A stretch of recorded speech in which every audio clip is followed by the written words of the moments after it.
Good evening, everybody. What's up? What's up? What's up? Welcome to another episode, number 45. Wow, we are so freaking close to episode 50. We might have to do something for episode 50. I don't know what we're going to do, but we're going to figure it out.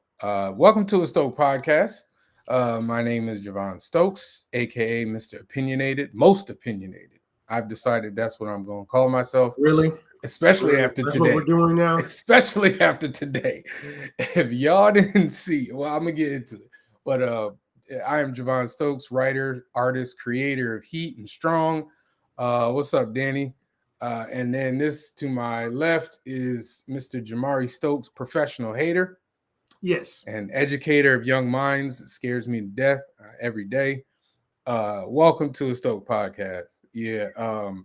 But yeah, welcome everybody. Like I said, this is episode 45. I was just talking about being the most opinionated. That's because it was a lot of debate about the whole Black Panther and Danny, he ain't on yet. We'll ask you a question later. There's a lot of debate about the Black Panther Captain America image. And I found my way in it, but I told people they weren't going to like my opinion.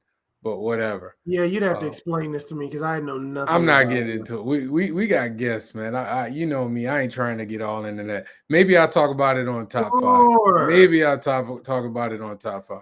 Maybe we might talk about it on this show later. I don't know, but I don't want to keep these people in these gentlemen in the back for too long. So again, I apologize to the guest. I usually do a flowery introduction. And I got caught up in doing some work today, but I'm going to do it off the dome. All right. I want to introduce everybody to someone who, in my opinion, probably got the most swag of any comic book creator out today. This man, the first time I met him and went to his table, it was like cell after cell after cell and so much high quality looking products, especially Acolyte. He is a producer, he is a publisher, he's a writer, he's a creator, and I come to find out the man is actually doing music. So I can't wait to talk about this with our special guest, the one and only of Konkret Comics, Mr. Lonzo Star. What's up, man? What's up? Hey, bro. Good? I appreciate that that glorious intro, man. I'm just happy to be here. Big fan of your show. As always, I'm always tuning in to the drama. You know what I'm saying? So yeah. Well, welcome. But before we continue, you bring it on somebody. So if you want to do your intro, I do, man. One of our newest family members to the Konkret Comics universe, my man Jari is in here, creator and writer of Deja Vu, live in the scene, man. He's fresh out the locker room, ready to start the game. You know what I mean? All right. Let me do this. There we go. We gonna shift it this way. We're gonna put y'all gonna dominate like Georgia did the other night. Yes, sir. I'm extremely excited to be joining this fantastic family. Konkret Comics definitely welcome me in. Much love. Hey, we appreciate you coming on. As Lonzo told me, this is the first time he's actually speaking with Jay, and so I thought that was interesting. And at least I like that my show can bring people together. So, crazy, man. But welcome, man. You know me. I've only known you for actually the first time I talked to you was on Top 5, and then we connected on Facebook, and then. You know, if you haven't seen it, you know, that we posted a picture up. You know, I got to meet Lonzo in person at Baltimore Comic-Con, which was really cool. I feel bad though because we were supposed to go have dinner, but y'all kept falling asleep. Hey, bro, it was long days, man. Long days with minimal eating in between of the, working. Oh, you got to eat. Oh, you got to eat? Barely. We barely got to eat. I was eating chips, man. I was eating potato chips and trying to drink water because there was nothing but soda there. You know what I mean? So, and shout out to Danny J. Quick. I see him in the chat going ham. First of all, I never let you die in Fortnite. Stop that. You know what I'm saying? Stop that. But, yeah, I definitely got you, man. I could definitely get you a Konkret shirt in purple. All right, but yeah, I mean, I did appreciate, you gave love the first time, we met, like, me forever. Came by the booth, we hung out for a little bit. I was hoping that we could hang out for a little bit more, but I'm pretty sure we're gonna cross paths uh, this year, because I know you're about to be at a bunch of different cons, and I'm about to be at a bunch of different cons. So, Oh, for sure, man, for sure, bro. so as most of the people know, when I do uh, this show is about getting to know people's journeys as they go into whatever particular profession or artistic endeavors that they decided to go into. So I usually start off with with a very similar question, and seeing as that you gentlemen clearly are in comic books, uh, when did your love of comics begin? Whoever want to go first. Yeah, I could take this one first, man. So for me, it really started, man, when I was a kid. My uncle, he actually introduced me to the format. He was big into it, and he was an artist himself. So he was heavily into it, creating characters from him. I actually drew my first one back in grade school, about 19 years old. All my classmates went crazy, right? So, this is back in the day, straight pen and pencil, colored pencils, passing around the classroom, getting that buzz going. The love of superheroes definitely kicked in for me. Started all off with Power Rangers. As I got a little bit older, I actually got into movies, screenplays. So I got heavy into to writing that type of thing with another concrete creator, and I had a script that I had laying around. Man, I just wanted to do something with it. I thought his project was pretty dope. He kind of walked me through the process of how he got it, and he connected me with Lonzo, and the rest was kind of history for me from there. But that love of that art form, that media, never really dies, and kind of bubbled from a kid for me, and as an adult. So definitely appreciate the opportunity, and appreciate the. Oh, you freezing, Jay. All right, well, his signal, that's all right. His signal probably catch up. Lonzo, tell us about your love of comics, man. Where'd that start? Man, I've been a big fan of comics literally my whole life. I can't even lie. I was never like one of those people that could quote like the issue number and stuff like that. I just knew what I knew. You know what I'm saying? Yeah.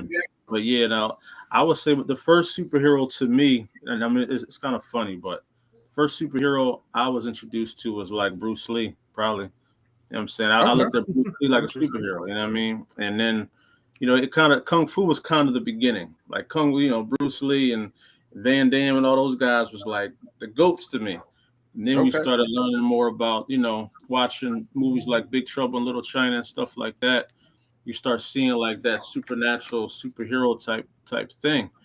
And I always knew about Superman, Batman and stuff, but I say in the early 90s when the X-Men cartoon came out, that was like the pinnacle of life at that moment. You know what I'm saying? X-Men cartoon, the Spider-Man and the Fantastic Fours, the Batman cartoon and Justice League. So, growing up in the 90s, it was all about them cartoons. The cartoons kind of molded us more than the comics did. We had comics, but we could watch it as well. So usually that was a lot of our choice to watch the show. When we got older, we started wanting to know the history and started reading more. But yeah, man, that's pretty much how I kind of lifted off, man. It's real. I always find it fascinating, and it happens every week. Every time we have somebody from the comic book industry, for the most part, when you ask them where the love affair came from, they talk about they liked comic books when they were younger, but when the 90s hit and them cartoons hit, it was like, Jamar, you okay? Yeah. Oh, I thought you were frozen. All right, no. You just didn't move for like 2 minutes. I was like, whoa, he's frozen. But when people talk about the love of the X-Men cartoon, Spider-Man cartoon, Batman the animated series, stuff like that. you know, it's always interesting to me how like that one like that one era of comics like launched so many, like made so many fans of the medium. So, you know, you guys talk about the cartoons. I'm gonna start with Lonzo. What were your favorite comic books growing up? Like before you became in the industry, what were your favorite comics? My favorite comics. I say the first ones I got. I don't think my mom knew what she was buying, man. But I don't know if y'all remember, but you can get comics like in the supermarket sometimes. They'll be on the stand, Yeah. like right in the right in the little aisle. So my mom, she used to just bring home Spawn and Max. I don't know if you know, Max was one of the ones I would read a lot of. She used to bring home like Evil Ernie, stuff like that, like some of the most demonic things. But I don't think she knew what she was bringing me. You know what I mean? No clue. But no clue. those were like some of the first ones I had. But the first one I like really loved was it was an Incredible Hulk one. I remember I was at the shore with my cousin, and it was a comic book shop, and my Uncle Mike, he took us in the comic shop and he told me to pick one out, and I saw Incredible Hulk. I said, this boy look a little interesting. So I picked them up and I read it and I said, oh, that's dope. But my favorites probably be Silver Surfer, Daredevil, Superman. And my favorite as I got older was Martian Manhunter. Really? That's the first. That's definitely a first. Martian Manhunter, man. Okay. Well, yeah, yo, Spawn, Danny, she didn't know, man. She didn't know. It doesn't surprise me that Danny's mom would not buy him a Spawn comic. All she wanted me to do was be quiet and just go off the room, you know what I'm saying? So Spawn was it. You know what I'm saying? You know, I used to buy when I was buying Spawn. I mean, I was a little older at the time, so I was just buying them off the rack. Yeah. I didn't care nothing about the story. Like, I'll be very honest with you. I was like, this art is amazing. Same as me. I was saying it to somebody, like, I was never really into the Spawn story. I just like his aesthetic. He looked dope, but I never really dove into the story. I think his comic books to me are kind of boring sometimes because it's a lot of lore. It's not too much action all the time, but when the action does start, it gets crazy. But Spawn, for the most part, is just a lot of story. I mean, a lot of lore. And if you're really into the character, you'll dive all the way in. You know what I mean? Right.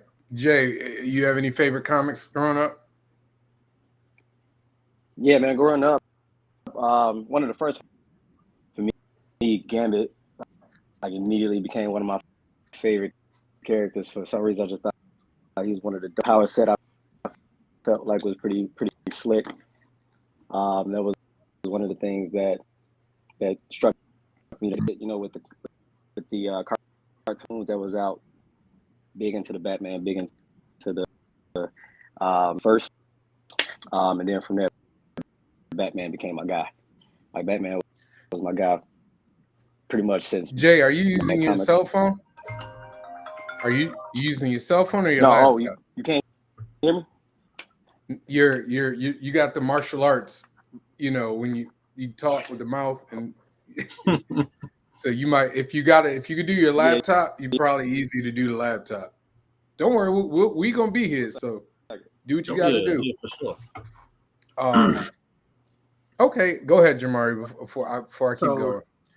So, Lonzo, you mentioned kung fu movies. Did you have a favorite one coming up? Because I definitely spent my time watching a lot of kung fu movies, especially growing up. So, you know, all the generic ones, the Into the Dragon, Chinese Connection, the Five Fingers of Death. But when I went over my uncle's house, you know, he was diving into them. The ones that he didn't tell his sister. Shaw Brothers. He was, you know, one. I don't even really know their names. I just know a lot of them. Wu-Tang was always right. All the Wu-Tang stuff. That was a lot of it was Shaw Brothers based. Exactly. You know what I'm saying? And I don't know if y'all remember, but Kung Fu used to come on Sunday. Saturday. Well, for us it was Saturday. Well, yeah, it came on. It came on Saturday as well, but it definitely came on Sundays too. Oh yeah. And it was just, you know, it was a dope moment. You know what I'm saying? for real. I was very curious when you said I was like kung fu movies, okay? Because Yeah. when you're doing those deep dives into that stuff, and if that's an influence, you were probably watching 36 Chambers, 36 Chambers, man. Kid with the A Golden whole- Arm, stuff like that. So those are the Yeah. kind of like, and like you said, those characters, Bruce Lee, they were kind of like superheroes in their They're like own right. superheroes, They were man. my personal favorite will always be Five Deadly Venoms. Yo, yeah, no, five Deadly Venoms is dope, man. I got a nice little collection here, but I wanted to start really buying more of them DVDs just to have, because I feel like, kung fu movies are some of the greatest stories ever told. They're straight to the point, simple. You know what I'm saying? I And they noticed get you you seem to off, like the man. action-packed stuff. So Yeah, and I'm saying, for me, growing up with my dad, he's a big Star Wars guy, so I was big on the Star Wars and Star Trek guys, and that's where y'all see my love for space and the cosmos. That comes from my pop. When it comes to the fighting, that's my mom's brother. He was all in the kung fu, had he had all the Ninja Turtle weapons on his wall. So me and my brother used to be in there with the nunchucks, getting it in. I mean, he had the ninja side, so yeah, like that was kind of my gateway. And as y'all know, during that time, Sylvester Stallone and Schwarzenegger were superheroes as well. Hulk Hogan, those kind of were like superheroes to us back then. They looked like superheroes, you know what I mean? they And definitely look that action figure aesthetic that exactly. Yep. And I mean, stuff like that. The Kung Fu made it very easy for us to fall in love with Ninja Turtles because they were Kung Fu. Oh yeah, Um, oh yeah. and when you just keep diving into it, like our influence comes from that type of realm. You know what I mean? Oh yeah. So as you were growing up, did you know any creators? Were you following like, okay, I like this person's art or this person's writing? Like, did you have anybody that you like? Every time, like, I'll give you an example. Anytime George Perez did something, I was buying it. Like, it doesn't matter what it was. Like, I was like, all right, he's got my money. Like, did you have anybody like that? So I used to be somewhat of a good cartoonist, man. I used to be really good at cartooning, but I didn't harness the skill, and you know what I'm saying, it faded away a little bit. But I never really I was ignorant to the source. I was just reading the material, you know what I mean? But I did have an eye for the things I liked, and whoever was drawing, well, of course it was probably Jim Lee mainly. Jim Lee's probably Everybody who loves you. I liked the most, and whoever was drawing Superman back then. I don't know who was drawing Superman then, but I liked That him was a a lot. few people. It was Dan Jurgens, John. Yeah, yeah, Can I pronounce his yeah. name? Tom Whoever Grummett. whoever's drawing Superman, and believe it or not, I used to have a lot of Wolverine and Deadpool books. So whoever was drawing Wolverine, I like that style a lot. Back then, it was probably the Kuberts, Okay, Adam or Andy Kubert. They were around. Well, you talking the '90s? bro. In the '90s, I think Wolverine has some of the best art because he was always fighting Sabretooth or Omega That was Red. probably Mark It was Silvestri. always dope. I Yeah. think that was Mark Silvestri. I'm almost certain. In the '90s, it was a lot of Mark. Jay, Okay. did you have any favorite artists? No, no, I can't really say I had any favorite artists. It was like I said, growing up, I was really heavily into the Batman, and so at that age, I wasn't really paying attention. Really about following the story and diving deep into the backstories and things like that. I think I've Okay. been invested in that piece of it, Yeah, I mean, even to this day, man. So I'm sitting myself 10 pages into the book, and I barely looked at the art, so I kind of got to flip back. Yeah, same as me. I think I started caring about. I think I started caring about the artist around the time that I knew that I wanted to do it. Like that's kind of where I went. Like it was like, all right, I kind of want to draw comics. Who the hell drew this? And then once I figured that out,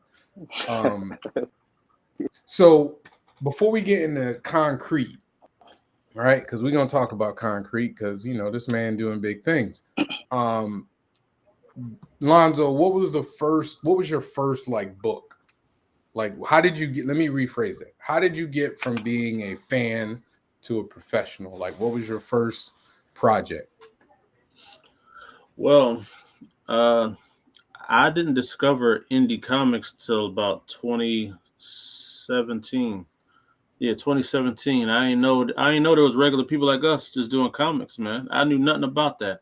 I had a song called Clark Kent, and I was going around just doing, the promo thing. And it was a Comic-Con in town. I said, well, what better place to promote this song Clark Kent than at a Comic-Con? So me and my boy, we got some tickets and we went to the Comic-Con, and being in a Comic-Con is what kind of stirred the pot again of my love for comics. Because, I wasn't really reading comics like that. All the movies were coming out and stuff like that. So I was still in the movies. I've always been knowledgeable what's going on in the comics, but I wasn't really reading them like that. So with that Clark Kent song, me going to the Comic-Con, that kind of rejuvenating my love for the culture again. Then soon after the Black Panther movie dropped, that was like another punch in the face. But my boy, he had saw like a comic animation of a character called Dark Eagle on YouTube on Facebook, and he sent it to me. It didn't have no music behind it, so I hit the dude up like, "Yo, can I make a theme song for this?"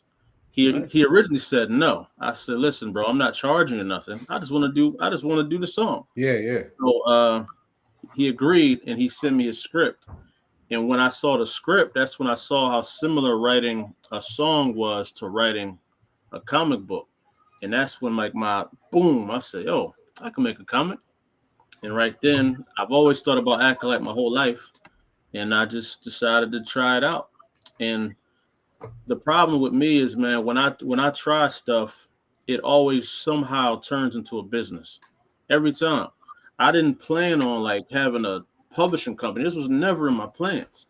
But when I do something and I see there's potential in it, I can't do it small. Like I gotta do it see if big. I can go all the way. You know what I'm saying? And that's kind of what happened, man. Once I started putting it out, researching the industry and getting pinups for, I had to learn everything. I didn't even know it was like a penciler and an inker I thought the guy that drew it was the guy that wrote it. I didn't know nothing. So I kind of learned everything in that 1 year. And once I started figuring it out, I said, okay, so this is kind of how we can get it done, you know what I'm saying, and how we can do it. So yeah, man, 2017 was when the wheels started turning. 2018 was when I started trying to put it out there and just promoting it. And 2019 is when we dropped. So I kind of had like a 2-year learning period. I met brothers like Jamil Leslie with Absolver and Anaji with Odina, and they were already ahead of where I was. They were some of the people I've found on the journey, and we decided to link up and just try to do something amazing, man. But that's the true origin of Lonzo stepping into the comic book world, man.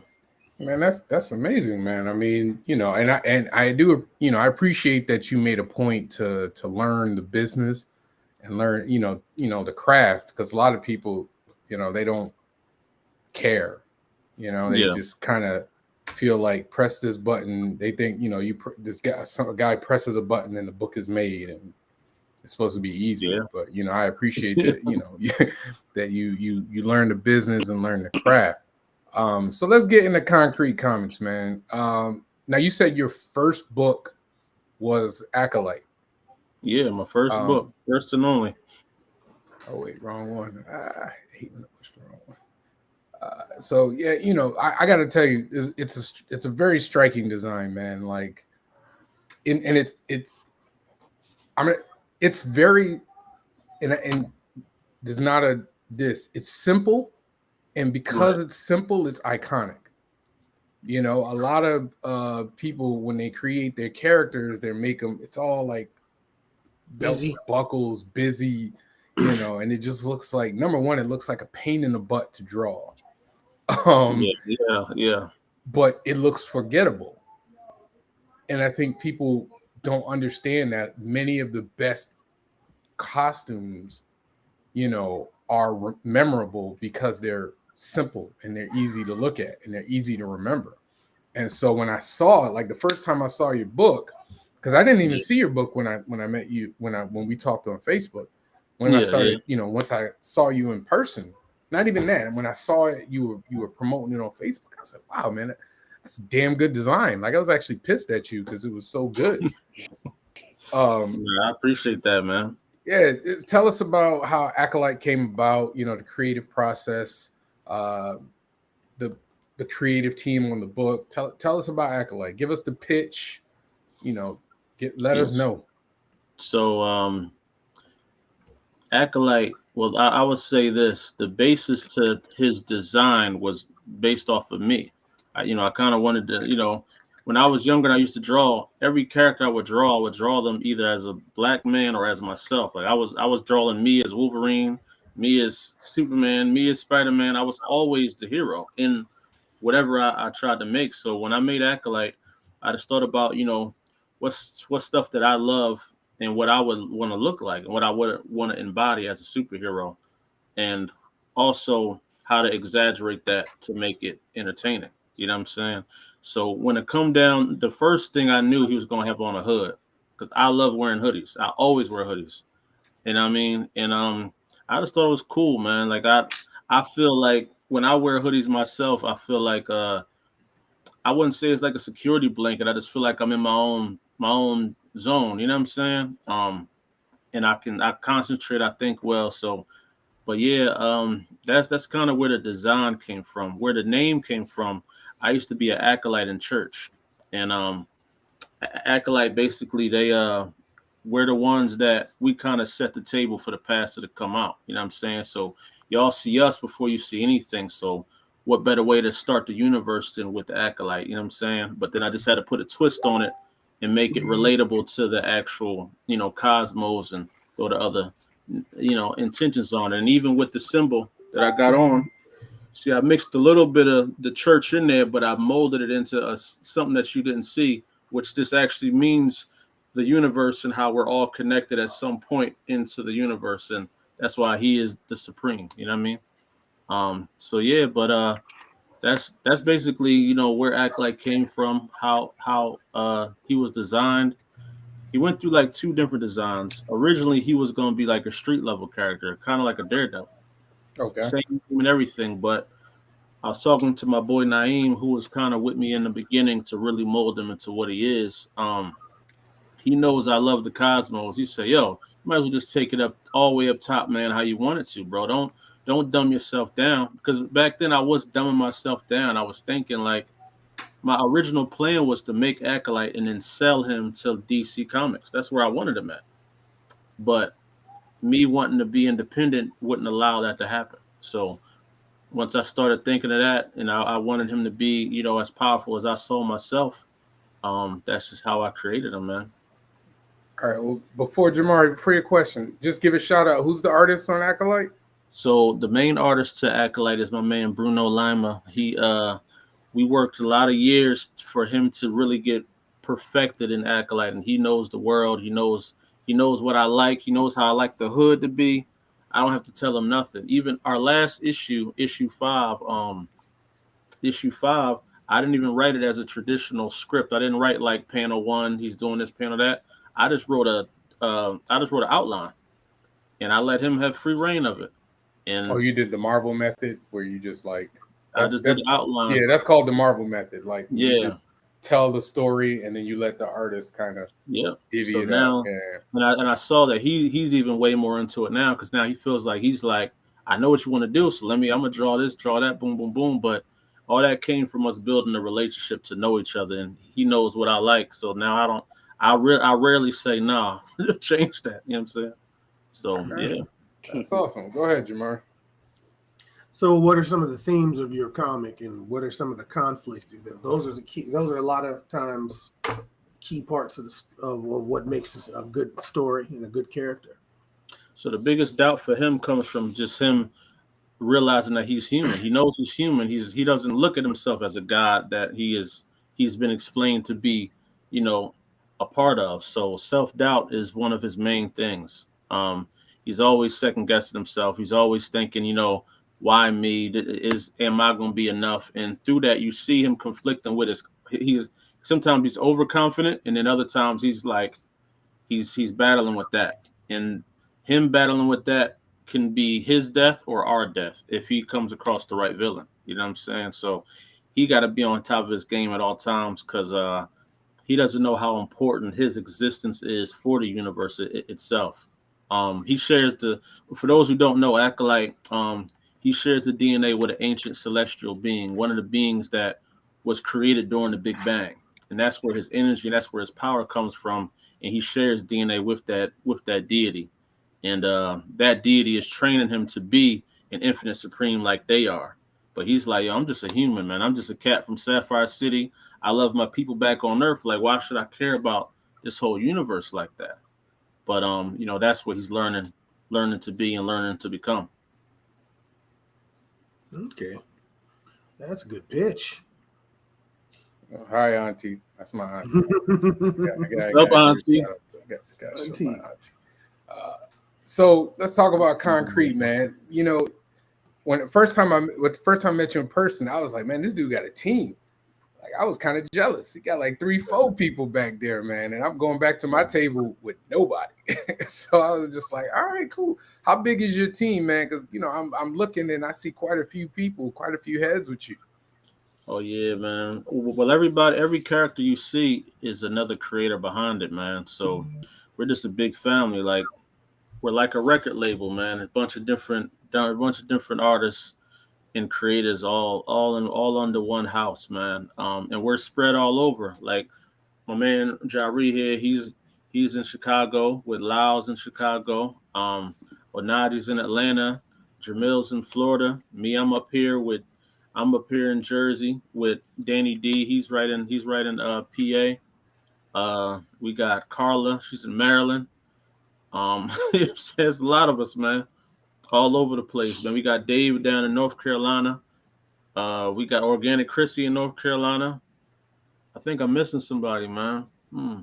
Oh yeah, man. We got Chris. I think he's in Detroit, if I'm not mistaken. So yeah, like we all over the place. So when we do cons, you might see me with whoever's in that state. So that's all right. Now, what's the format for Konkret? Is it like Image where you serve as a publisher, but they just do the work and they keep the rights? So, like, how does that work? Yes, it's very similar to that, man. Everybody's their own boss. Everybody's their own creator here, and we collaborate with the publisher to come with the one mesh that we all agree on, and we put it out. You know what I'm saying? And Okay. and that's really what it is, man. We all are bosses and creators in our own right, and we all follow the lead of the brand. Awesome. So before I'm gonna get to Jay, but Marcus asked for any tips to build a bigger, stronger team. You can do a lot with less is more, man. All it takes is one other person that's like-minded like you, man, and y'all could take over, bro. For real. It started off with just me, Jamil, and Anaji. And we went stupid out here, man. You know what I'm saying? Because we had a mission. If you got a mission, bro, you can do a lot. But the best way I say to build a stronger, better team is to be a bigger and stronger example of what they should be like. You know what I'm saying? Kind of gotta give people something that they want to follow in order for them to want to follow you. Yeah, that's real. I forget who I was talking to, but it might be Tyler. It might have been Tyler. Tyler was saying how you gotta.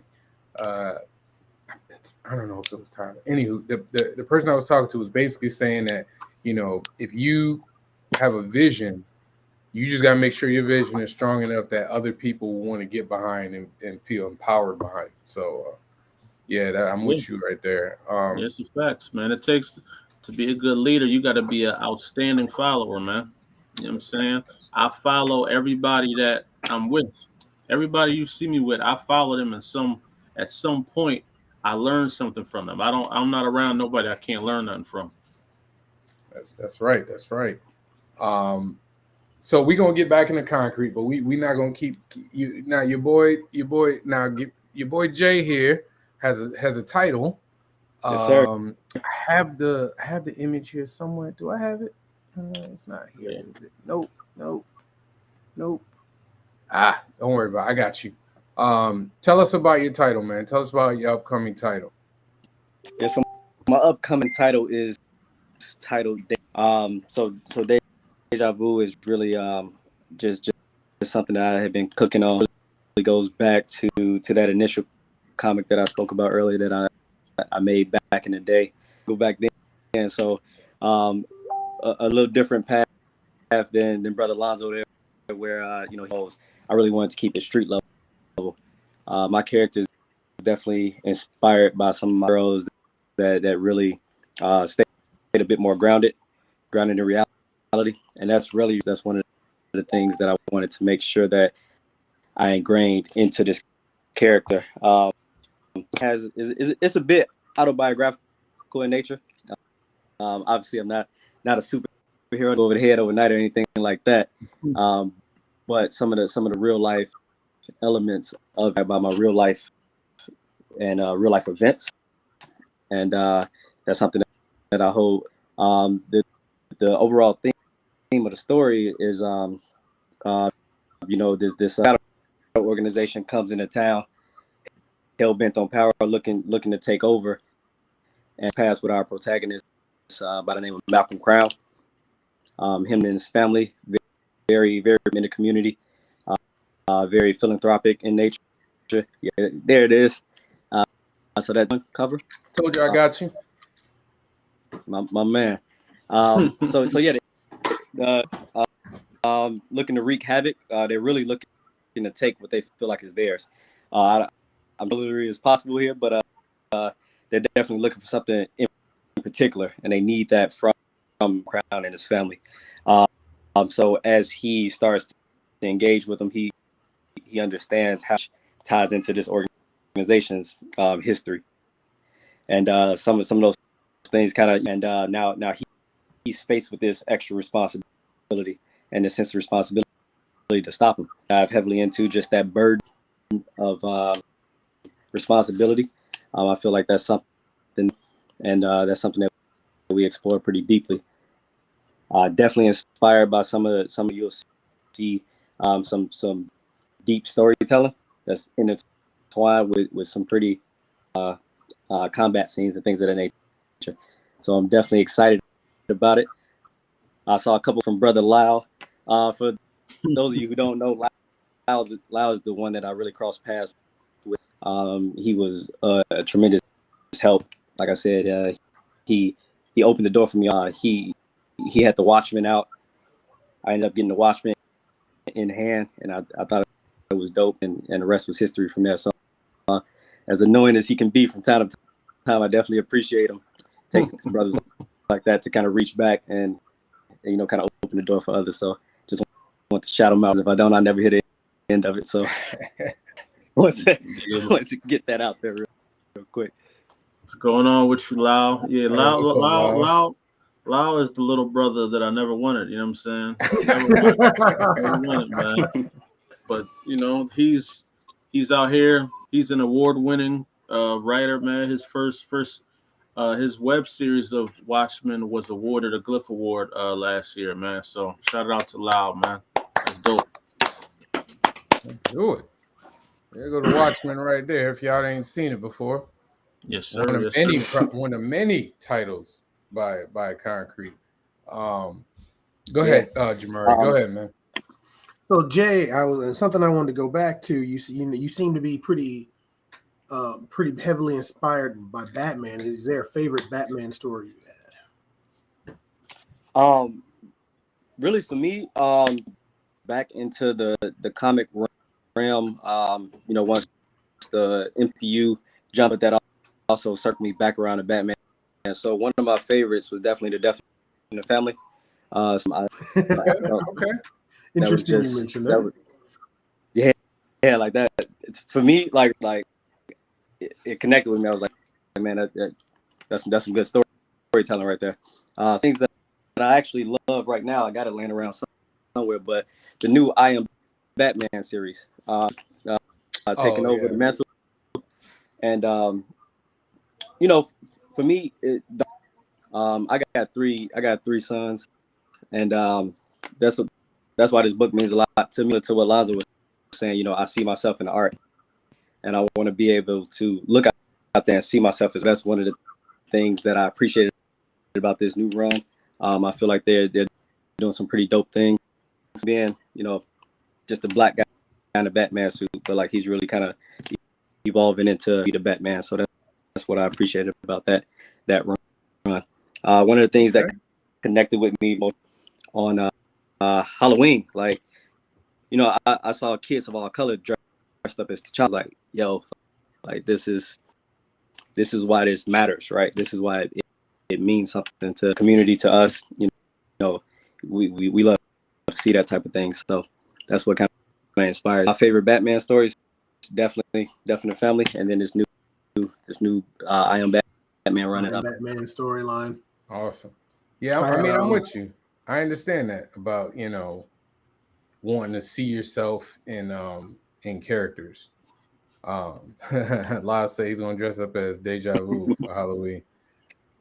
You ain't big enough, man. He's not big enough, man. I mean, even for my book, you know, when people would see the cover of my book, they would always be like, "That's you, right?"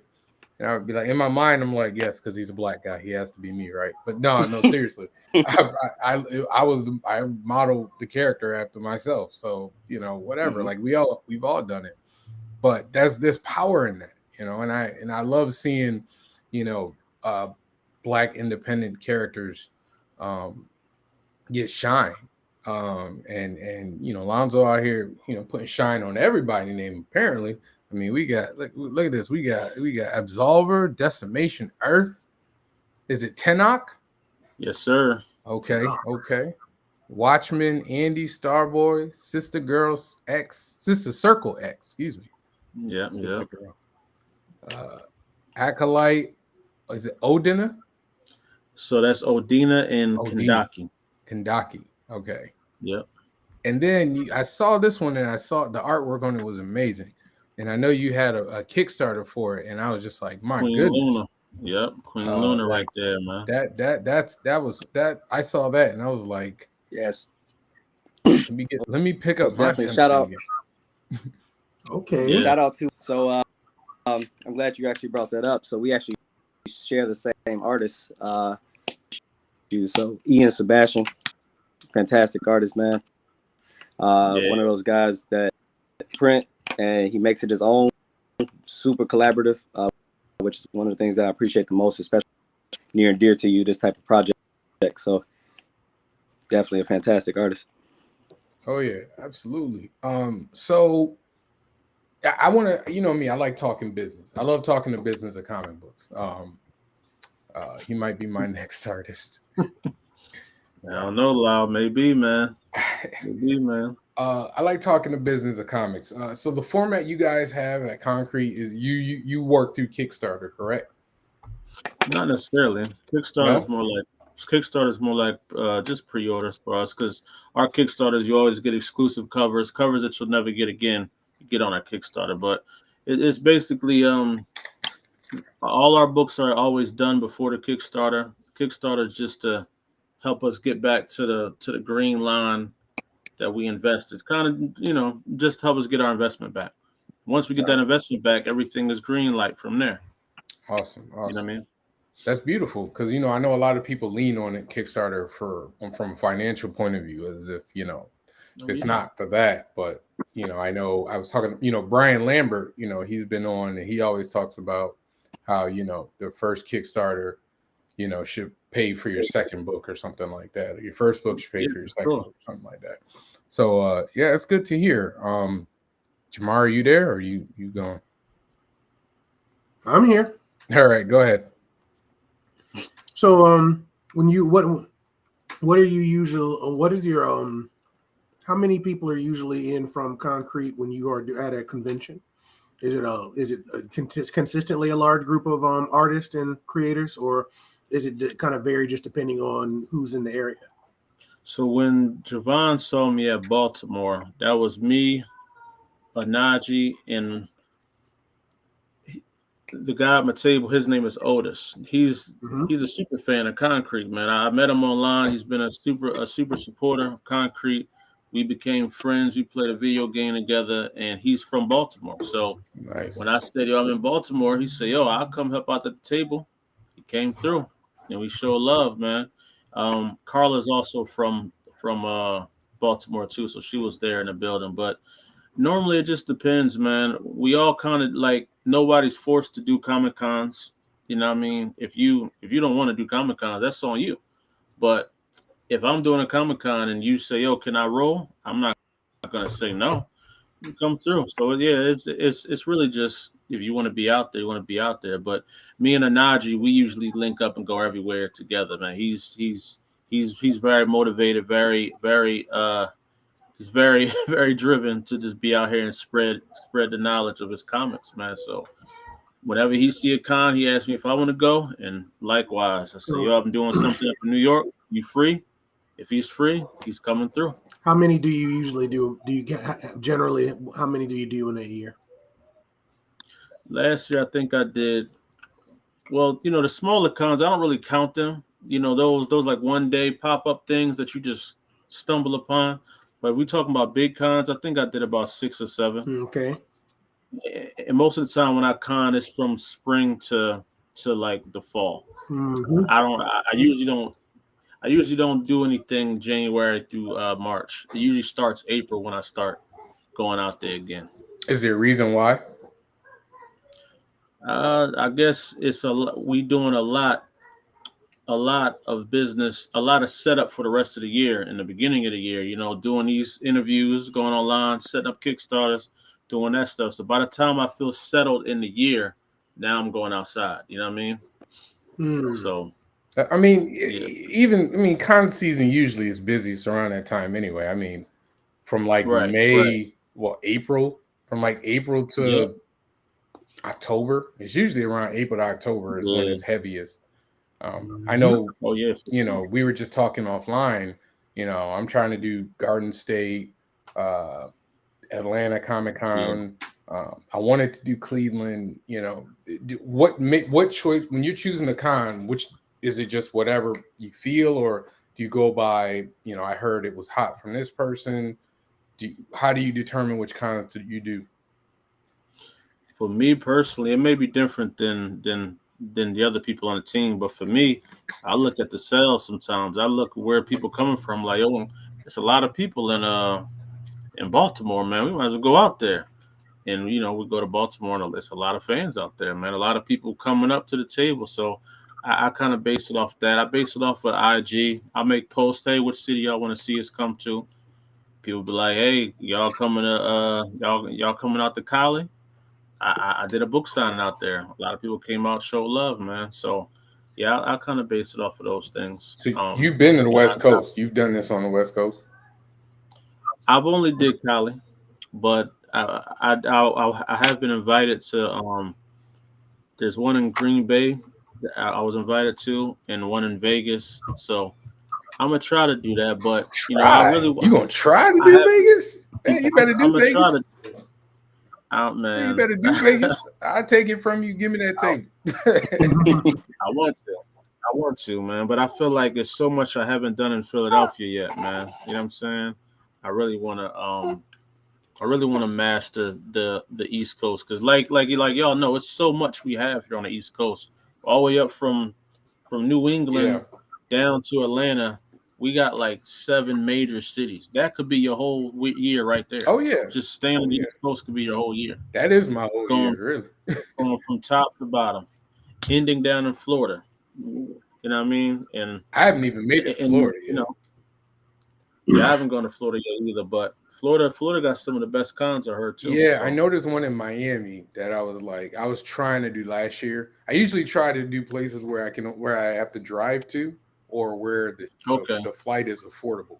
Because finances and all that start to get into it. Well, that's cool, man. Go ahead, Jamari, before I go on. I noticed you mentioned some gaming. What games are you playing, sir? Or do you even have time anymore? Oh yeah, nah, man. So Concrete Gaming is a big part of our community outreach. Like right now, our Discord is kind of crazy, man. We just started it. We didn't really launch it out to the public, but it's a lot of people in there, man. And comics and gaming and comic kind of go hand. Most of us are the same.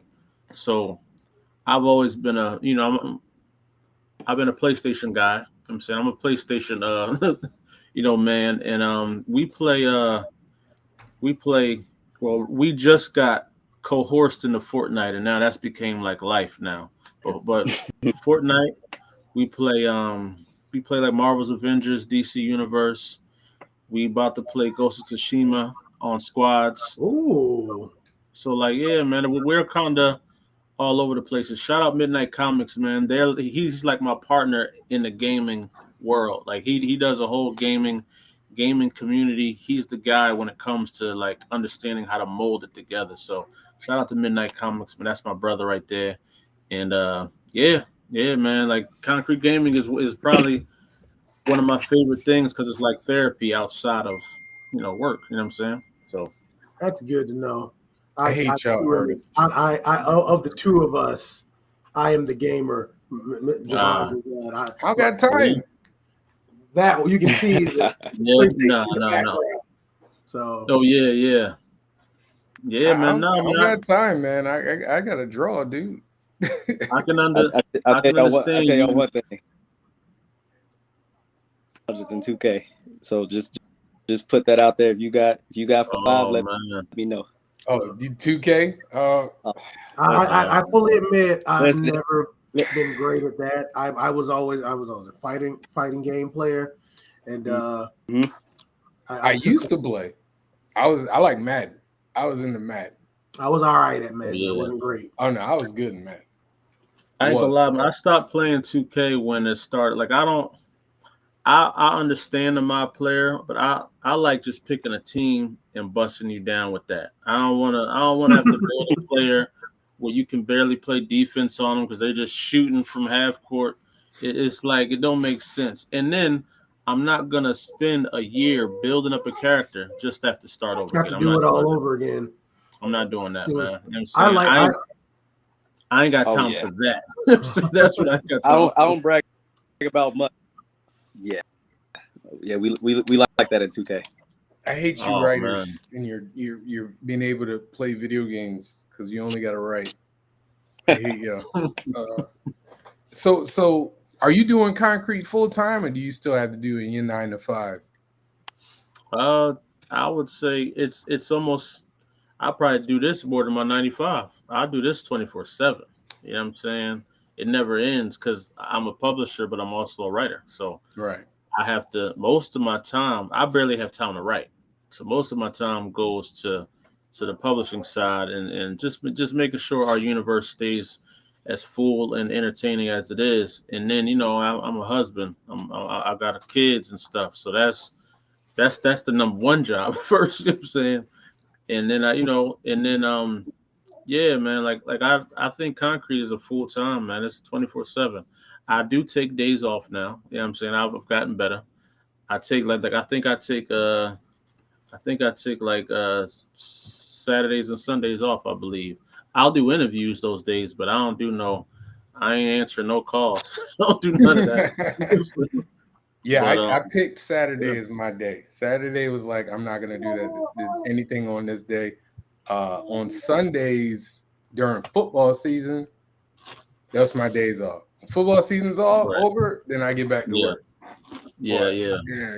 I'm with you. Jay, you have you done any cons, or are you planning on doing any cons? No, I haven't had the opportunity to do any just yet. Definitely plan to. I was on my list, as I already mentioned. C2, E2 for sure. Definitely want to be. I like the idea of the Baltimore and Atlanta con for sure. I know they had a gear. I got a good friend out there in Baltimore. We talked about it. I think he had last time around. Just check it out for me. So those would be at least the 3 on my list. Green, Brother Lonzo, if you end up going out there, definitely let me know. Because that's definitely a drive. Now where are you, Jay? Chicago. Oh, Chicago. Okay. Yep. Okay. So How I would love Chicago to do people lately? C2E2, but the flight, man, it's the flight and the hotel, and it's just, Yeah. and then it's so hard to get into C2E2. It's just like Yeah, it's I'd be hard, like, man. it ain't worth it. It's like a New York Comic Con. It's almost as Oh bad as yeah, New York man. Comic Con, dude. I Mhm. just like, man, I ain't even. Yeah, Have you I done New York Comic Con yet? feel like the best way to do New York Comic Con is link up with like all of us know each other in here. You gonna like if I got in somebody like I might bring Midnight Comics with me because Right. we can it costs a lot for one. It's like I think it's 5 days. It's exhausting as hell, and yeah, but usually that's how a lot of people get in. Man, a lot of people they share their booth with Yeah. somebody else to get in because it's hard, man. Because all the celebrity artists and creators they're getting them tables. So Yeah. unless you can get in early, you know what I mean. Nah, it don't even matter. It don't even matter about getting early, man. Because I tried that. I Yeah, was right by my computer waiting for it, and it was like, oh, they open, boom. Oh. gone, huh? Yeah, Jeez. but Dragon Con is like that too. But they're a Yeah. little more. They seem to be a little more inclusive. Mm. I don't know if it's just because they have more space or what. I don't know if you've ever done Dragon Con, but it's really fun. It No, I is. haven't done Dragon Con yet, but I've been wanting to, but I ain't do it yet. It's pricey though. It's like $500 for a table. 500 ain't bad because it's some 3-day cons charging that, man. You know what I'm saying? That's true. There's That's some true. 3-day cons charging that. So for that con, 500 ain't bad at all because that's a 5-day con, right? Oh So that yeah. means it's about $100 a day. Oh no. I mean, it's pricey in comparison to like a 3-day con. But like Yeah. I understand why it's 500 because of the length of the con. Fingers crossed. I've been lucky enough that for the last 3 times I've applied to Dragon Con, I've actually gotten in all 3 times. Really? But I wasn't able to make it twice. So That's I just crazy. gave up my table. But I did do it once. So I'm trying my darndest to get in this time. Yeah. To because it's the problem. I've said this before. The problem with Dragon Con is they don't have deals with the hotels, so you paying full price. Oh yeah, Like, no. whatever hotel you at. And I think it's usually Labor Day weekend, right? So Yeah, it'd be, it's a big weekend every it's a year. big weekend, man. That's And usually the they kickoff know for that the college football season and everything else. kids going back to school and whatnot. So Oh yeah. that's just a super hectic time in the year. You know what I mean? Yeah. So like It's for a lot that of one, fun, I though. usually like last time I did it, I had to, we did it as a family trip, but so it kind of worked out. But this time, I'm trying to get the hotel. I mean, the flight and the hotel super early. Yeah. You No, got to. yeah. Things would be more easy if it wasn't like that. But at Atlanta, we got a lot of supporters there, so we definitely try to do something there at least twice a year. There's plenty of events in Atlanta at this point because you've got MomoCon, you've got AWA. A couple of years ago, MomoCon had 2 separate events, and now you've got Atlanta Comic Con coming in. There's a couple of them that are starting up in the summer. So Okay. Atlanta's getting really busy when it comes to the convention time. Yeah, Oh, yeah. I like like I said, I like Dragon Con. I want to do more than one event in Atlanta, but like I said, for me it's to travel. But Yeah. that's why I try and stay in the Northeast. So like doing Philly Fan Expo Philly, that's easy. I can drive down. I would suggest if you're going to do another one, do MomoCon because there's a fair number I of think MomoCon takes people. place during another con though. It may be. It wouldn't surprise me because it's a pretty big. It's usually May. It's usually right smack in the middle of May, and it's a pretty busy time. So every It's time I go to it, 1450 at Dragon Con. Not for what do you call it? Hold on. See, Exhibit booths. Sheesh. Vendors. I think me and Midnight was talking about this the other day. I think it is like around that price, man. All right, so I can tell you what it is. So it depends on what you do. Oh wow, it is $14.50. So they jumped it like that. $14.50 is kind of crazy. Wait, dealer tables. I'm looking for that can't be right. That's Artist and vendors table. That's a big jump. That's okay. All right. Oh wait. No, this is no. Wow, $14.50. Yeah, I can't do that. Yeah, nah. That's crazy. Because $14.50, you gonna want to make that. You got to tax that in with the hotel and the plane, Everything, and what you eating. You know what I'm saying? Somebody said dealer table 6 to 8. Dealers tables. Y'all might see me at MomoCon. You know what I mean? I know, right? MomoCon ain't charging you that. I'm gonna tell you that right now. I don't play that. MomoCon That's ain't charging crazy. you. The only con I'm doing something ain't that charging price, you that. it gotta be a local con if I'm gonna be spending that price. I ain't traveling there to do that. Even a local con for $14.50. That's a lot, man. It is, but at least you ain't gotta pay for the hotel and everything else. Like I'm driving back home. Yeah, it got to be like downtown Hartford. I'm driving back home right after that. Right, I'm driving right back home. I ain't spending no money, nothing. Well, gentlemen, I have a question about the convention aspect. So this is my second year doing a one day. I throw one day. What I do is I throw it out of the high school I work for. It's a big venue space, and I'm inviting high schools to come in, bring their kids in. So we have that. We have an audience, and I'm trying to build that up. So what would you say would help bring in people like yourselves? Because right now, the way I'm putting it is, I'm not going to charge you for the table space because this is my second year starting out. I would say just put the invite out, man. Like me personally, man, that age group is who we gotta get. So that's a key source. If we get them in the high school, junior high age, they're gonna grow up with us. Like we grew up with the people we love. We grew up knowing DC and Marvel. That's why we still love them today. So if we can catch them younger, show them the representation that they can get, then that's up. So it's as simple as me knowing about it, man. If I can work it out, I'm there. I agree. Oh, okay. Hold on. I got you. So Artist Alley is 400. Okay. Artist Alley booth is 7. Sheesh. And Artist Alley booth with the end cap is $9.50. So it's cheaper than I thought, but still pretty expensive. Well, I mean, 400. That's not bad. Right.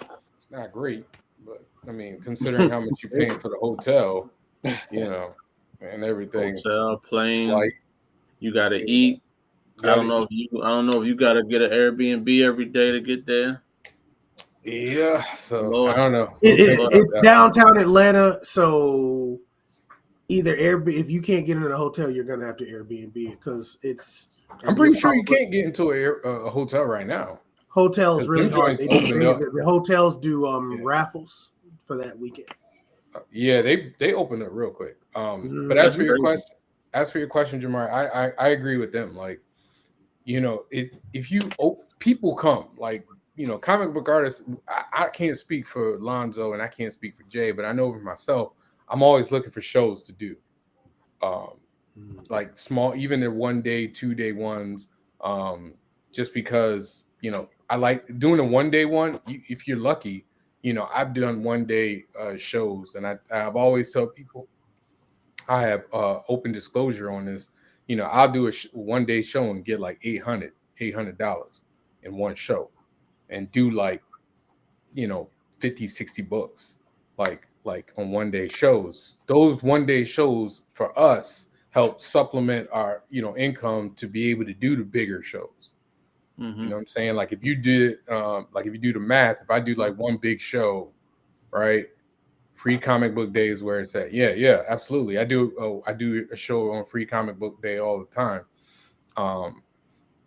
And but if you do, let's say if you do 2 or 3 of those one-day shows and then you do a big show, you've made back your big show before you even did your big show, and you've sold books. So, Right. just Yeah, from a creator standpoint, like that whole format seems pretty dope for somebody like Masua environment that doesn't feel as intimidating, possibly. It doesn't feel like such a in terms of resources and things like that. And it's a way to kind of break into that atmosphere. Have like Lonzo said, have an impact on that younger crowd.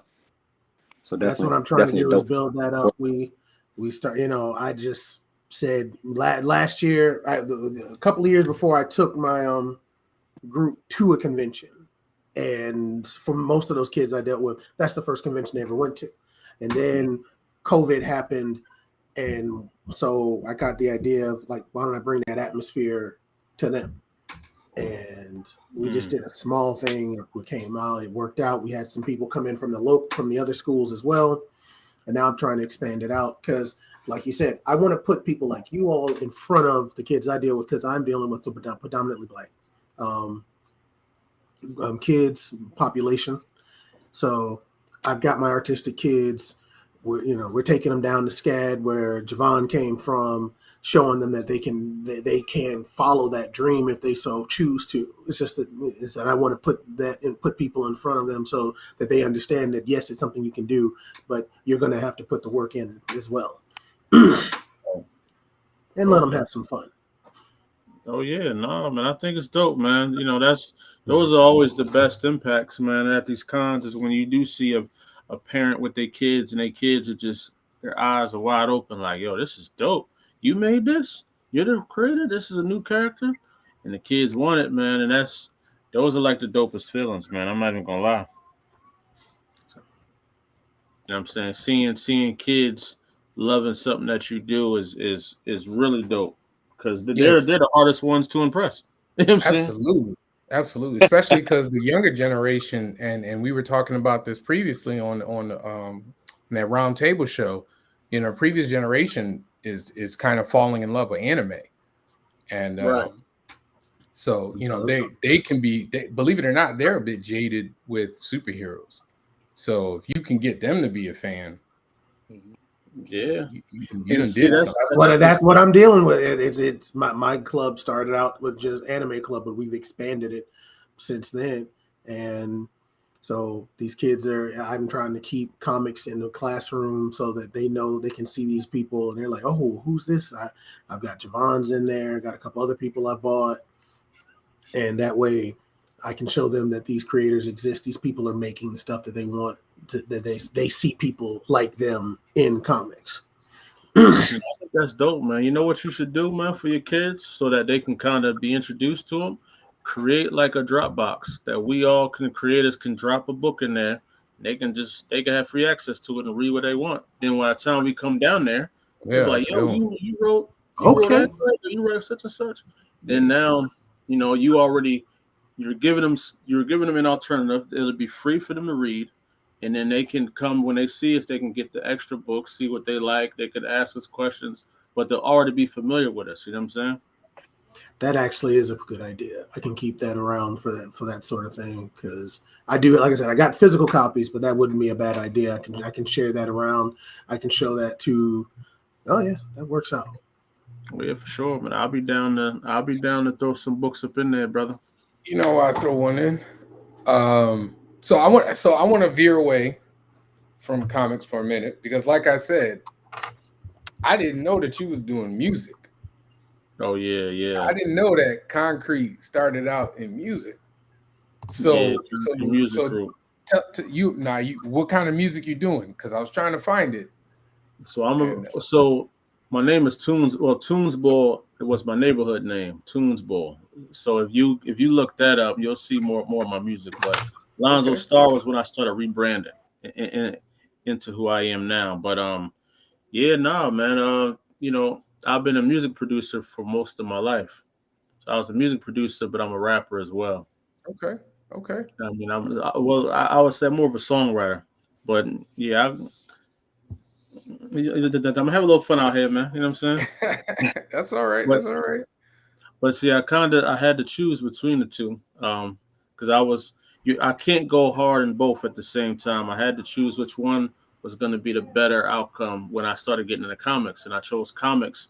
I took a break from the music, and I chose comics to build it up. And now that I feel I'm where I want to be, sort of in the comic realm, I can start putting out the music that I wanted to put in. And just like we talked about the gaming, music goes hand in hand too. Most of our fans are hip hop fans, and they like rap, so we can provide that as well. So I'm trying to create that whole pocket concrete nation community.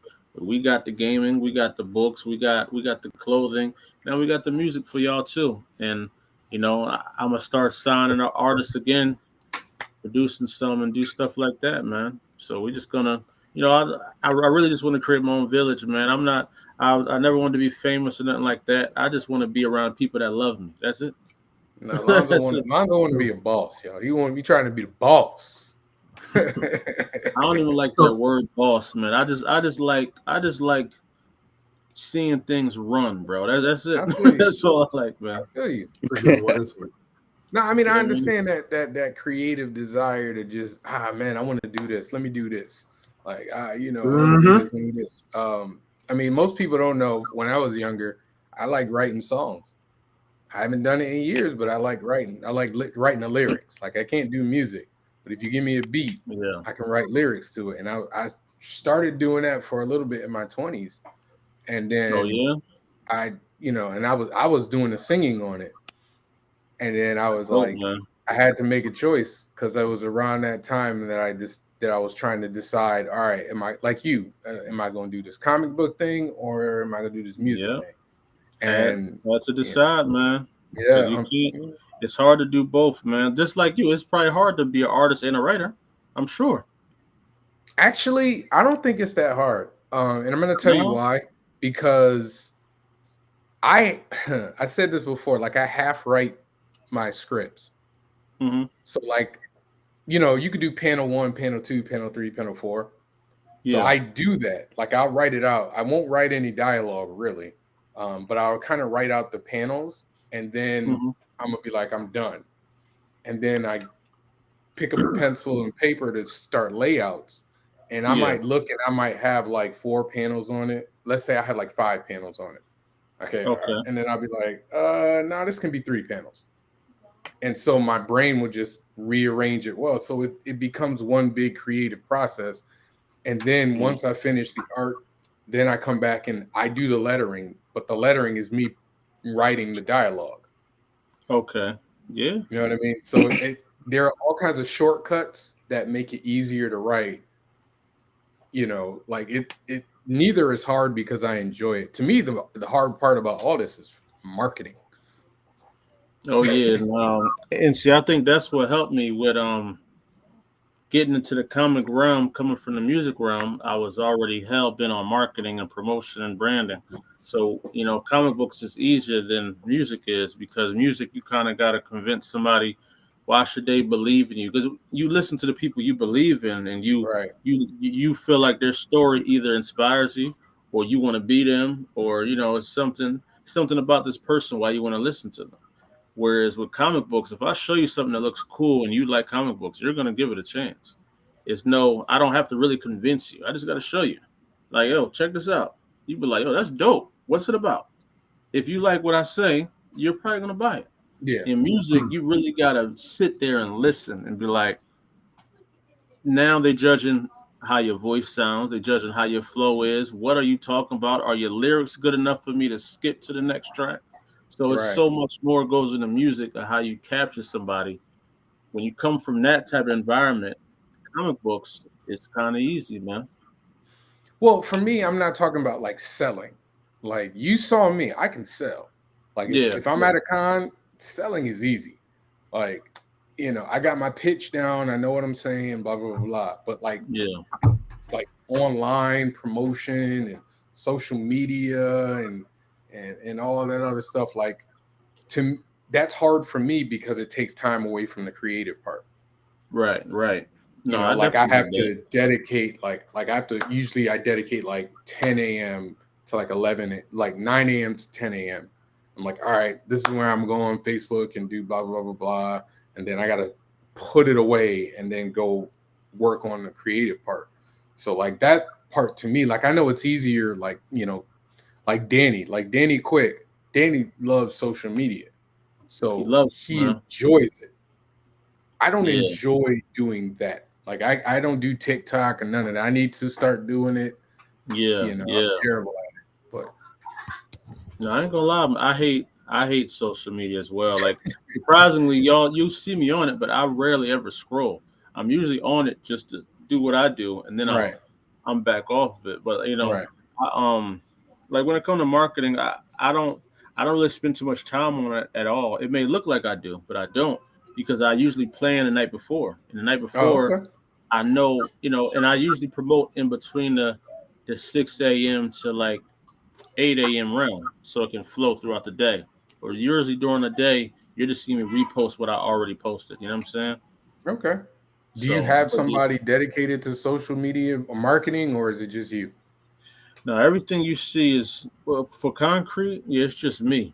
Um, but everybody else has their own pages. They do their own thing. But you know what I'm saying? So when they promote when Jari promotes and everybody promotes, it makes my job easier because I can just repost what they posted and do stuff like that. But yeah, it's a lot of pre-planning, man, that goes along with it. You know what I mean? Just planning the night before. Okay. I will Go say ahead, hearing Jamari. this Oh, go ahead. Jack. is hearing all of this is pretty encouraging because social media was my Achilles heel, man. I talked about this at length. Yeah, at Strong Army and to get back on Facebook and things like that, and enjoyable part of it for sure. Definitely dive Hmm. into the creative piece more so. To appreciate you brothers kind of touching on that a little bit because, like I said, for a new creator like myself, it's a necessary evil, I guess you could say. But Right, right. we kind of I mean, Yeah. these podcasts, like this podcast, top five, podcasts, it helps me do it, right? Like it gives me an outlet, an easier outlet, because I can talk. Mhm. But creating this thing where I got to put it on Facebook and making a funny TikTok so somebody can follow me and you know like or whatever. Like that's hard. Like I can talk. Like I'm good at making like a post that people will have a conversation about on Facebook. Mhm. That ain't really that's promoting me, but it's not really promoting my book. But for me, most of my sales come in cons anyway, or within the first month and a half of when I release a book. So, I mean, I don't know how concrete works, but I know that generally Yeah. for me, you Bree, I know, need you to quiet down, man. You real loud. Oh yeah, for sure. Sorry about that. I had to tell my daughter to be a little quiet, man. She over here yelling all in the other room, man. that's all right. I'm surprised my son hasn't made an appearance yet. Might be the first episode he hasn't made an appearance. No, it's funny. It's like every time they know they can be anywhere in the house. They're right here. Why? Why? You know what I'm saying? Why? Yeah. It makes no sense. My son's got impeccable timing. He Oh will yeah, sit quietly until I need to hear something when I'm watching TV. yeah, If I need to hear it, then he'll start talking. And I'm just like, yeah. It's impeccable how good they are, man. You know what I'm saying? yeah. But we do this for them, man. We do this for them. Oh yeah, for Um, sure, bro. by the way, this image is hard, man. I gotta It tell you, man. is. This is an amazing image. Well, nah, I I love appreciate it. that, man. Shout out to Leandro and Matthias for the colors, man. Just wait till you see that 2023 poster, though, man. I mean, I just saw it. I haven't even shown Jay it yet, man. But your character is in the poster. You know This what one's I'm pretty good too, man. This gotta one's see it, pretty good too. man. Let me see it. saying? Now, are all Yeah, your properties in one universe, or are you all doing your own thing in your own universe? you're all in the same universe, man. Okay, Shared okay. universe. Some are in a pocket dimension. Some may be in an alternate reality, but we're all in the same universe. Good. So Gotcha. it allows for crossover whenever you feel like it. Mhm. Okay, all right. Exactly. Okay. Because I didn't want, starting off, I didn't want to do the crossover thing early or nothing like that. Because I wanted every character kind of build on their own. I want every character in Concrete to be its own flagship. I don't want the Batman syndrome. You know what I mean? Where like I feel like DC feels like every book needs to have a Batman feature in it, and that takes away from the other characters, man, because they don't get a chance to shine. So I want Deja Vu and Watchmen, and I want Tinnock and all them guys to build their own fan base and following. So then when we do a collab, it's gonna be huge. People gonna be like, that's that. I mean, that's kind of what I wanted, man. I didn't want nobody to not have their own spotlight. You know what I mean? Okay. All right. So we winding down. So as everybody who watches the show knows, at the end of every show, we do a top 5. Pick a topic, do a top 5. I never know the topic until literally the time that I'm about to tell you.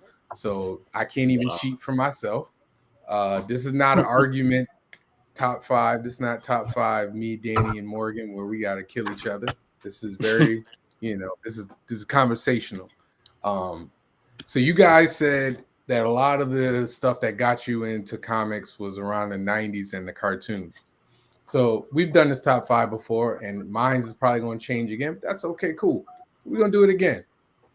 Top 5, and both of you got to give you a top 5 in no particular order. So don't have to worry about number 1.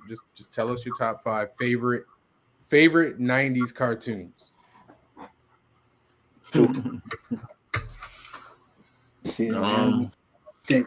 Think. Yeah, get a pen and paper. You gotta write it down.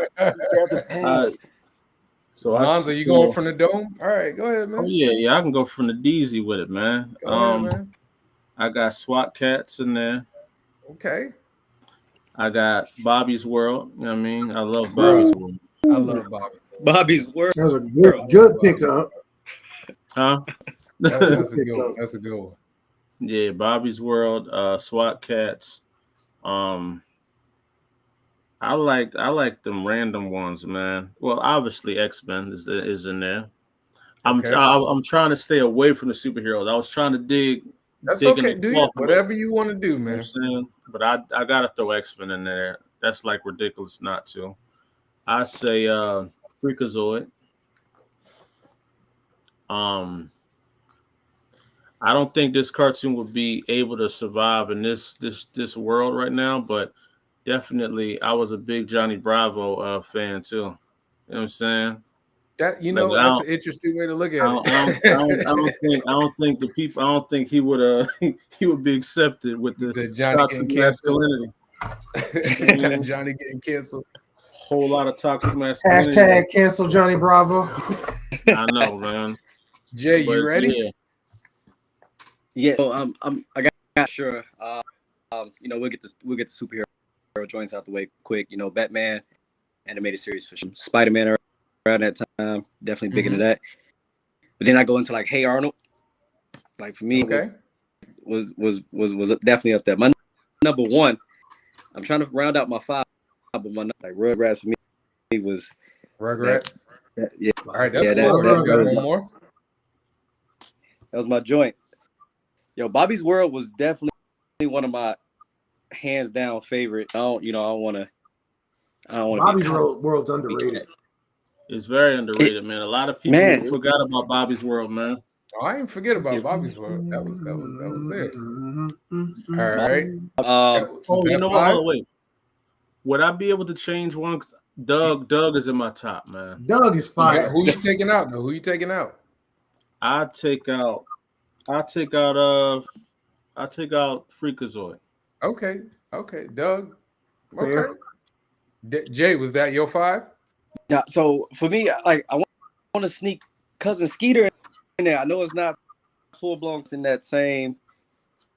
Okay. Like, man, when I think about what I grew up on, like for me, it's not quite cartoon, but that's all right. We'll take it. Yeah. Cousin Skeeter was the joint, man. Memories around old Cousin Skeeter, man. Jamari, yours? So I feel like all of us are gonna have Batman the animated series on it, which is yes. Okay. Batman. X-Men is a yes, but for me, what I loved even more than Batman was Gargoyles. Okay. Gargoyles was amazing, and Gargoyles you could make is a live action Gargoyles now, and it would be fire. Pirates of Dark Water. This is a show that never got its full true due. It was a well written story. They put a lot of money into that one, but because of the amount of money, they didn't get a chance to finish it. Okay. One more. And Dexter's Lab. Okay. So yeah, well, I was keeping my anime off of there because a lot of people they'll say DBZ, Sailor Moon. For me, it would be Cowboy Bebop, but I'm not going to throw them in this on this particular list. I'm not going to. Okay. All right. Batman Beyond, I think it was it 90s or did they hit 2000s on that? No, that was Batman Beyond was in the 2000s, man. Because Justice League Unlimited ended. Wait, hold on, let me check. It might be like 98, 99, but I don't think so. Yeah, I think Justice League Unlimited ended like 2000. 2000. Yeah. I mean, because like Static Shock came out like 99 or 2000. Batman Beyond came out in 1999. Mm-hmm. Barely. Barely. And see, I wanted to put Kids Next Door on that list too, but I don't think that's no. The series began January 10th, 1999. No, I ain't gonna lie, man. Doug was really big in my childhood, man. You know what I'm saying? All right, let me see how I'm gonna do this. So I'm gonna switch it up. See, these are my favorite. These are my favorites, but since y'all mentioned a lot of the ones that everybody like, I'm not gonna use them. So I'm gonna say, y'all. I don't know if y'all remember this. Bionic 6. Bionic is that? I thought that was 80s. That's 90s. No, man, that was 90s. I don't know. Bionic 6 was fire. You don't know Bionic 6? Can't say I heard it. Oh, I can't put it in. It's 87. I was about to say that was saying that's like Ninja Turtles. All right. Well, I mean, Ninja Turtles is 80s too. Exactly. So okay. Oh, do y'all remember? I can't remember if this is 90s or 80s. It might be 80s. This is gonna mess me up too. Gummy Bears might be late. Is that 80s? I remember it, but that wasn't on my listy, bro. Skino. I know, but I loved Gummy Bears, man. I love the gum. Oh, 85 too. God, 85. Okay, all right. Yeah, I'm blurred. All right, so this is killing me. No, it's not. I did like Ronin Warriors. Ronin Warriors was my gateway. Okay.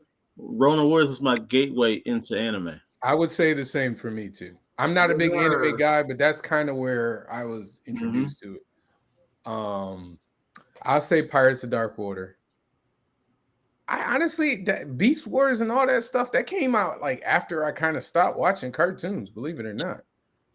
Yeah, I was a big fan of Ed and Eddie too, but Ed and Eddie was like after my time too. A little bit later. You know what I'm saying? But I watched Beast Wars. I watched everything they got, everything you saying, Fourth Wall. I watched it. You know do y'all remember a show called this is probably the 80s too. Dang, I got You know what? Everything I want to say is in the 80s, dude. I would have added to my list Ren and Stimpy. I would have added Ren and Stimpy. That's a good one. And I would have added stuff like Daria in there, stuff like that. I never got into Daria, man. I never got into. I was gonna say Captain N. I love Captain N. We used to watch. Beavis and Butthead was in there. Captain N, but that was 89. But I'm gonna allow it. Magic School Bus? Nah, negative. Real Monsters. See, all these shows like Ed, and Eddie and Real Monsters, a lot of that stuff happened. Real Monsters came out around the same time as Rugrats, though. Like right before or right after that. Like it was like maybe second round right after that stuff. But even Rugrats, when did Rugrats come out? How I look at it, 90s. Like 96 maybe. Yeah, but it was like I was a teenager though when Rugrats came out. I think Rugrats dropped around. Nah, it couldn't have been teenagers, bro. It was like mid 90s. 91. 90s. Yeah. Okay. Early 90s.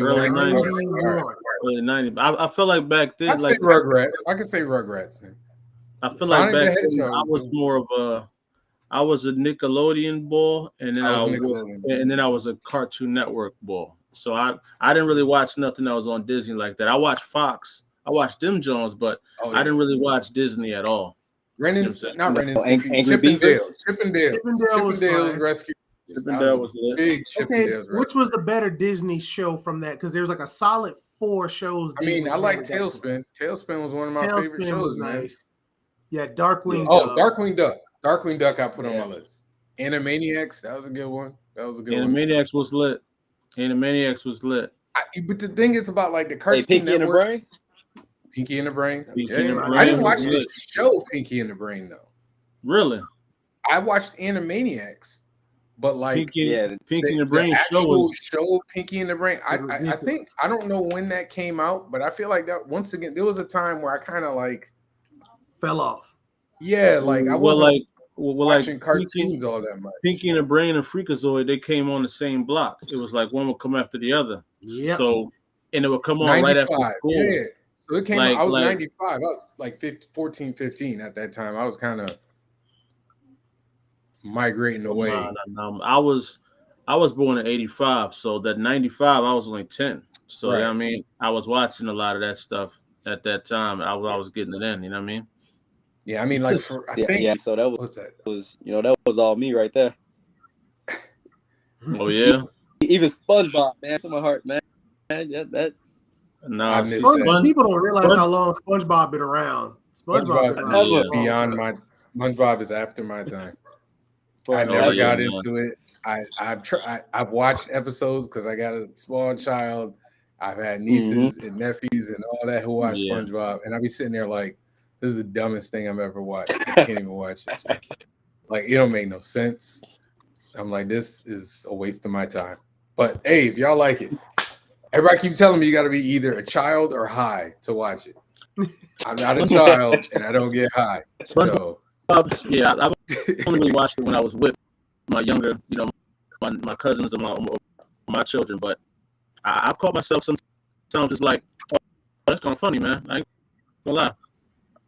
See, I caught myself when I was watching Nickelodeon stuff, I was watching their live action stuff like Salute Your Shorts, Welcome Freshman, Clarissa Explains It All, those kind of things. I watched Clarissa. So I didn't watch the rest of that. all of those shows, Hey Dude, I remember all of those live actions. They were like the first ones really to kind of touch on it, and then Disney took it and ran with it. I watched Yeah, like they Goosebumps. I love Goosebumps. I like Goosebumps. That was They did Goosebumps before Goosebumps was there. Are You Afraid of the Dark? Are you afraid Yeah. of the dark? Yes, sir. that's what I meant. Are you afraid of the dark? That's what So yeah, like they did. There's a lot of that stuff that it's kind of like it was before its time, because now those shows would be normal. You'd expect the live action was almost more than the cartoons. Yeah. Mhm. All right, so we're not gonna hold you, gentlemen, because I know y'all got work to do. We appreciate you coming on. You Very wanna promote what you got coming out, where you gonna be, website, whatever you want to do. Now's the time. Oh yeah, man. It's your boy Lonzo Star, Konkret Comics, man. Just if you're not subscribed to the website, subscribe to the website. ASAP. We're gonna be releasing our quarterly schedules and our yearly calendar for y'all to see what's coming out, how to get exclusives, how to get the discounts. You got to be subscribed. How to get on our Discord. You got to be subscribed. And yeah, man, be on the lookout for all the new titles coming out. We got some news from the Deja Vu camp coming very soon, so be on the lookout for that as well. We're going to be talking about our first Kickstarter that's going to be dropping soon, and it's just a lot we got going on, man. And I hope to be on here a lot more, because I got like 5 other creators I got to bring on, brother. You know what I'm saying? Holla at me, man. Listen, I'm 2023 schedule is wide open, bro. It's wide open. Relax, man. Yeah, man, just holla at me, man. So listen, if you're listening to this and not watching, go to Konkret Comics, KONKRET comics.com. That's where you can find out all the good stuff, including Acolyte, Deja Vu, and every other title they got. I'm sure Lonzo's going to be at a bunch of cons. I know we already talked about it, so if you heard it, you'll be there. As always, you can go to visuallystoked.com to get my stuff, to get heat, get strong. We got the collection, the volume 1 collection, where you can get the first 3 issues plus the graphic novel. It's 150 pages. It's a whole lot of content there. You can also, where I'm going to be opening up the pre-orders. So if you haven't gotten Heat number 1, you can get that. You can order Strong number 1, Strong number 0, excuse me. You can get that. And I very soon I'm going to be opening up pre-orders for Heat number 2. That's the cover for it right there. And as always, if you want to support the show, feel free, scan the Cash App, donate to the cause. We appreciate everything we get. Once again, thank you to Lonzo Star, Jay Cecil. That's what you want me to call you? Because that's what you got for your name. No doubt. Yes. All right. I want to thank y'all for stopping by. And please come on through again. Let us know when you got projects coming out. We love to talk. We love to talk with, folks doing stuff in the comic book industry as well as others. Thank you once again. This is Jamari Stokes, for joining for another episode of the Stoked podcast. Creative talk of creative people. Y'all have a great weekend. We'll see y'all next